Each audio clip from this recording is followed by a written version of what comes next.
Assalamu alaikum. My name is Ibtihaj Muhammad. I'm really excited to be a part of Marif's International Women's Day celebration.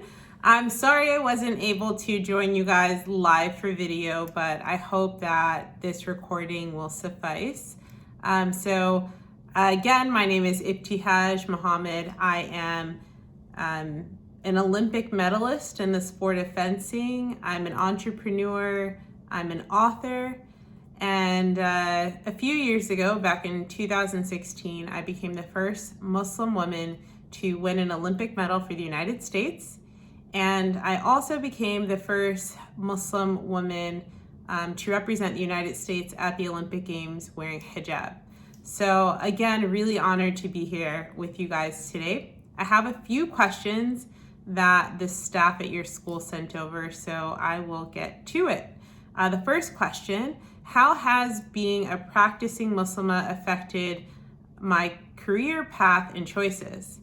So I've always been the type of kid who believed that anything was possible, that I could do whatever I set my mind to. So I don't know if I necessarily grew up with society's limited expectations of me in mind. I genuinely believed I could do anything that I wanted. And though I didn't go through university believing that I was going to be a professional athlete, I did, have my eyes set on a law degree and becoming an attorney. And at some point, my kind of journey took a left and I decided to pursue sport full time. I think that in being a practicing Muslim, people see that as, you advocating for yourself and being strong.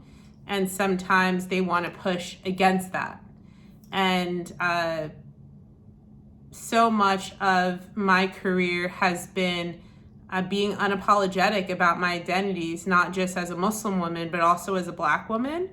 And really understanding the strength that I possess and not relying on other people to support who I was or what I was about. I felt like all the support that I needed came from inside. Next question. What have been some of the advantages of your faith that have enabled you to succeed? Really understanding that my life is not necessarily in my hands, right? Believing that Allah has a plan for me and I'm just going to continue to work hard and put all of my faith and trust in Allah subhanahu wa ta'ala. That, I think, is the key to success. I, through sport, never really harp too much on a loss. Like if I lose, I'm like, that's okay. Like I can go back to the drawing board and work hard. If you have something in your life that you thought would happen a particular way, or, you don't get something in that moment, I always say that, okay, that particular thing was not meant for me. And I think that comes from, faith, believing that things that are meant for you will never miss you. And, I know that that's a strength that I had as an athlete that, say, some of my teammates who weren't Muslim, they didn't have the same understanding. And I've always seen Islam as a great tool that I was able to use to really navigate my sports journey.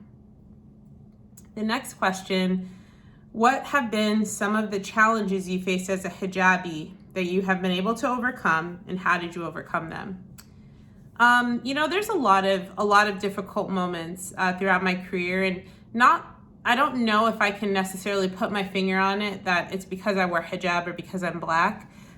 When you are a minority and you do often face discrimination, you don't always have the opportunity to say, to the person who's bullying you or harassing you or, discriminating against you, you don't stop them and say, hey, excuse me, quick question. Are you treating me this way because I wear hijab? Or are you treating me this way because I'm Black? So I've learned that these things will happen and they will come up because I understand the very long, tumultuous history of the country in which we live in and how it seeks to oppress people who look like me. And oftentimes Black and brown communities find themselves on the receiving end of discrimination. And it's not those moments, I think, that define you and those challenges that define you. It's what you do with those moments. And I never let a challenge deter me from chasing down the goal that I have. And my goal was always to be successful in sport. I wasn't the best when I started, but I've always been the hardest worker. And that's something that no one can take from me. No one can take my work ethic from me. And I think that's how, like, alhamdulillah, I was able to kind of climb the ranks and become one of the best fencers in the world, just ignoring what everybody else had to say, being unapologetic about who I am, my religious identity, my ethnic identity, but also being willing to put in that hard work to hopefully, see my Olympic dreams and my other athletic dreams, I think, through to the end. How does it feel to have your own Barbie? She's actually back there. I don't know, it's pretty cool. I played with Barbies a lot as a kid. Sister Karen, assalamu alaikum, love you. She could definitely tell you I played with Barbies all the time. They were a moment for me to escape my older brother. They allowed me to, I think, have limitless imagination. I could see myself as a firefighter or stay-at-home mom or a doctor or, a basketball player, whatever I wanted to be with my dolls, I could be. And I think that's, to me, like the beauty of playing with dolls, right? You don't play with your dolls and come into it with, all these different things that society may throw at you in real life. It was just an opportunity to imagine and exist and be a kid. So to have Barbie as a kid, never a Barbie with hijab though. Now as an adult, to be a part of that moment and make sure that little kids out there who, may wear hijab or may have brown skin, see themselves in this doll and have the opportunity to play with a doll who chooses to wear hijab, who's a fencer, who has brown skin, who has strong legs. This Barbie is size inclusive. I don't know if you guys have Barbies that are like stick thin. My Barbie is not. She has strong legs. Those strong legs helped me win an Olympic medal. So that was really important to me that my Barbie had perfect hijab, perfect eyeliner, like had strong legs. Her fencing uniform looks really familiar and close to what I wore at the actual Olympic Games. So it was a fun process. And I think Barbie is definitely one of my claims to fame. I love her. How has your faith and practice influenced the charity work that you do? How has your deed motivated you to become an activist? I don't think that I've ever really made the choice in whether or not I would give back. It's always been very much so a part of who I am. When I see something that I don't think is equitable or is necessarily fair, I want to change that. And I think that we all have the power to be a part of the change that we seek. And I don't believe that activism should be left to celebrities or people with money. They can come from you in your own home. They can come from you in your own community.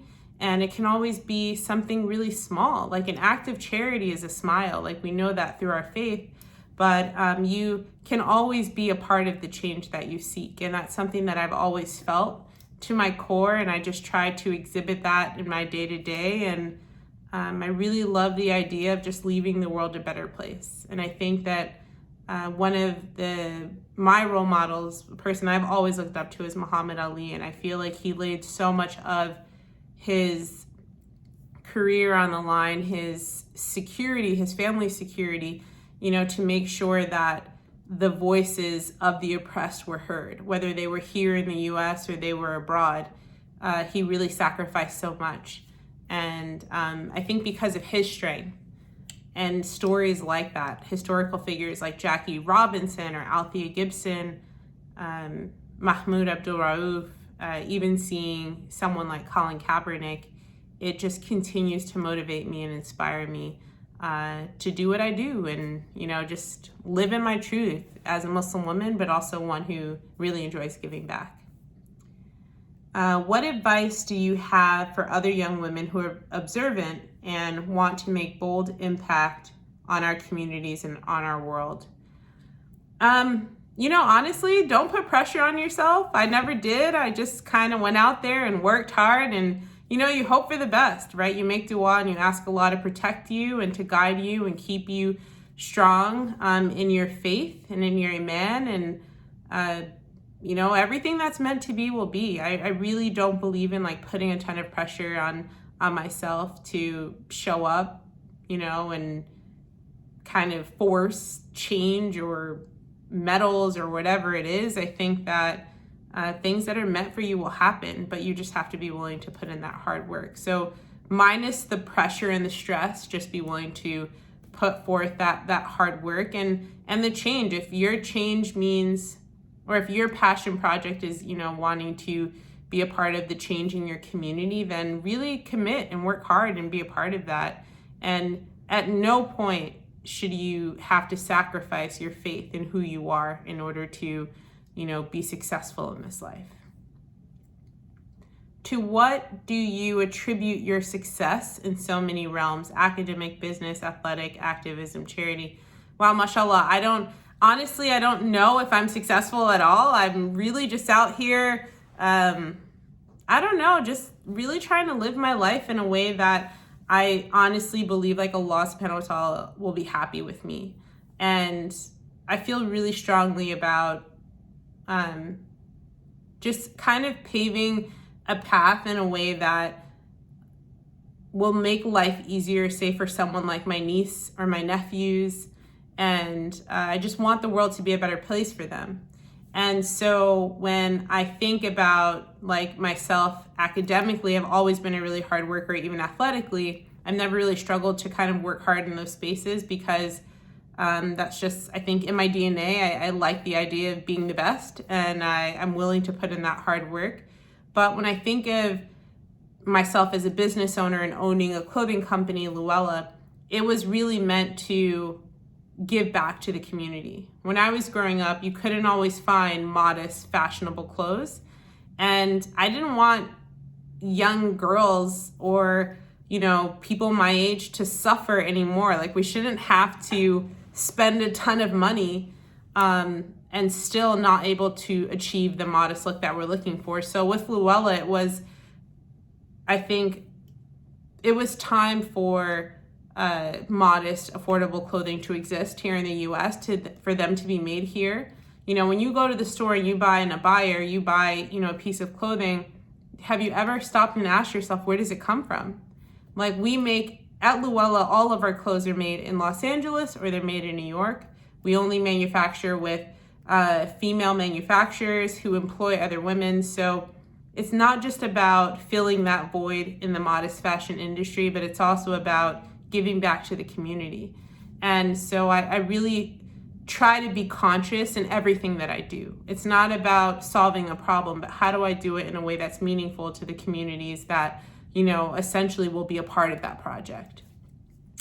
When I think about activism, again, how do I get other people involved and other people to be just as passionate about creating change, as I am?